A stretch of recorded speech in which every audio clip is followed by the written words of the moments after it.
प्रयागराज से 55 किलोमीटर दूर चंद्रकांता की कहानियों का गढ़ है मांडा का किला। इस किले में चंद्रकांता के काल से लेकर 500 वर्ष पूर्व तक के कई रहस्यमयी कहानियां दफन हैं। यह किला पिछले 800 सालों में 3 बार तोड़ा और बनवाया गया है।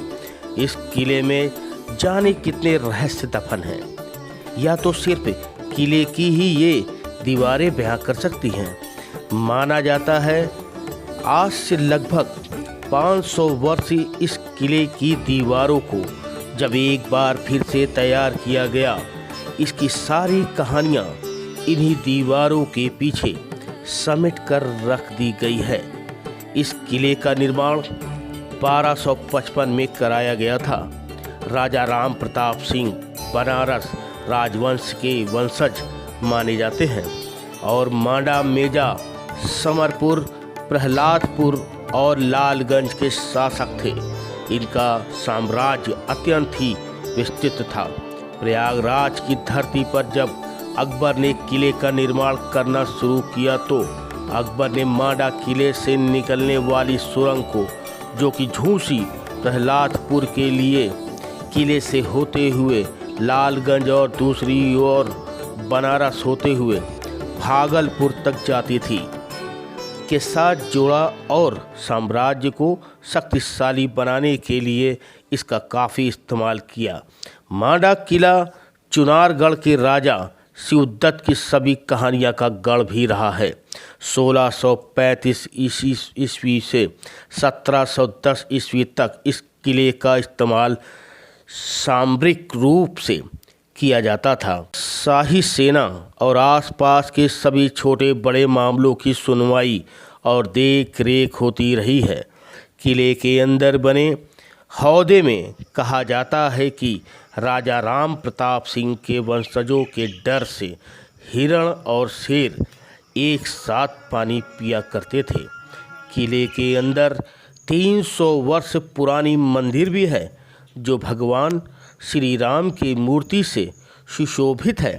यह मूर्तियाँ काफ़ी प्राचीन है और राजा मांडा के किले की होने वाली रामायण का मंचन, जो कई हिस्सों में प्रयागराज उस वक्त के प्रहलादपुर से लेकर बनारस के विश्वनाथ घाट तक अलग अलग हिस्सों में होता था।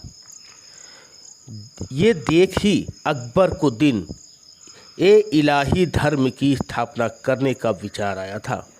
इस किले के अंदर बने इस मंदिर का प्राचीर 15 किलो सोने का, इस जिले में 300 वर्ष पुराना चंदन की लकड़ी का पलंग, पालकी और 200 साल पुराना कूलर देखने को मिलता है। मंदिर की दीवारों पर पूरी राम कथा का वर्णन वैदिक स्थापत्य कला के अनुरूप उकेरा गया है। इस प्रकार की स्थापत्य कला का दूसरा उदाहरण काशी विश्वनाथ का मंदिर और प्रयाग में सोमेश्वर नाथ मंदिर और परिला महादेव मंदिर की शिखा है।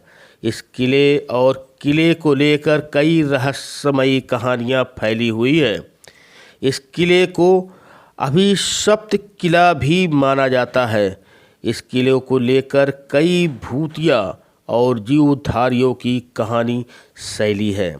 लोगों का मानना है कि विष कन्याओं का आज ही इस किले के रहस्यमयी तहखाना में राज है। इसलिए किले के कई हिस्से आज भी मंत्र उच्चारण के साथ बंद करके रखे जाते हैं। मंदिर के पुजारी का भी मानना है कि मंदिर और कचहरी का क्षेत्र जिले का है, वह भी किसी देवी आत्मा के निवासी होने की वजह से सूर्यास्त के बाद बंद रखने का आदेश शुरू से उसे पूर्वजों द्वारा मिला हुआ है।